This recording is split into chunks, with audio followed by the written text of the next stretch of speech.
दुनिया में चीन की एआई क्षमता खूब चर्चा में है और इसके पीछे की अर्थव्यवस्था की कई गंभीर कमजोरियां भी छिपी हुई हैं। 2021 के बाद चीन की आर्थिक बढ़त धीमी पड़ गई है और ग्लोबल जीडीपी में उनकी हिस्सेदारी 18% से घटकर 16.5% रह गई है और अमेरिकी हिस्सेदारी बढ़कर 26% हो गई है। इंडिपेंडेंट एक्सपर्ट्स का मानना है कि चीन की वास्तविक आर्थिक वृद्धि सरकारी दावों से काफ़ी कम और कई मामलों में लगभग शून्य के आसपास है। एआई में निवेश के बावजूद चीन की अर्थव्यवस्था घटती जनसंख्या, बढ़ता कर्ज, कमज़ोर रियल एस्टेट, सरकारी दखल का भारी दबाव बना हुआ है। इस सदी में चीन की कामकाजी उम्र आबादी हर दशक में लगभग 7.5 करोड़ घटने की आशंका है, जिससे आर्थिक विकास की दीर्घकालिक क्षमताओं पर असर पड़ेगा। एआई टेक्निक मानव श्रमिकों की कमी की भरपाई इतनी तेज़ी से नहीं कर सकती जितनी तेज़ी से जनसंख्या घट रही है। चीन के हालिया इकोनॉमिक सर्वे में बड़ा हिस्सा एआई हाईटेक उत्पादों से निर्यात किया जा रहा है, जबकि घरेलू मांग कमज़ोर बनी हुई है।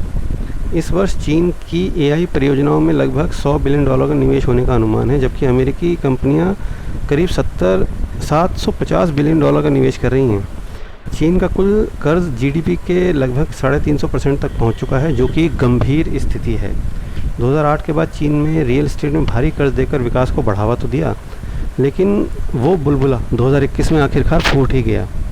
प्रॉपर्टी की कीमतें गिरने से लोगों की संपत्ति, उपभोक्ता विश्वास दोनों कमज़ोर हुए हैं, जिससे जो रिटेल बिक्री दर है वो उस पर भी असर पड़ रहा है। अब सरकार रियल एस्टेट की जगह विनिर्माण और रणनीतिक उद्योगों में कर्ज बढ़ा रही है, जिससे एक नए तरह के कर्ज का संकट पड़ रहा है, क्योंकि उनका ऑलमोस्ट 350% के जीडीपी रेशो के मुकाबले डेट पहले से ही चल रहा है।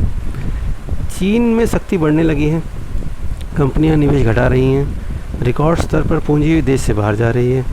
चीनी विदेशी निवेशकों और प्रवासियों को आकर्षित करने के लिए में भी चीन पिछड़ रहा है। प्रवासियों की भागीदारी केवल 0.1% के आसपास है। पश्चिमी देशों के पेशेवरों की संख्या लगातार घट रही है चीन के अंदर। तो एआई चीन की कुछ समस्याओं को कम कर सकती है, लेकिन घटती आबादी, भारी कर्ज, कमज़ोर घरेलू मांग और वैश्विक विरोध के बावजूद किस कारण संरचनात्मक चुनौतियां समाधान अकेले नहीं निकाल सकती। जय हिंद, जय भारत।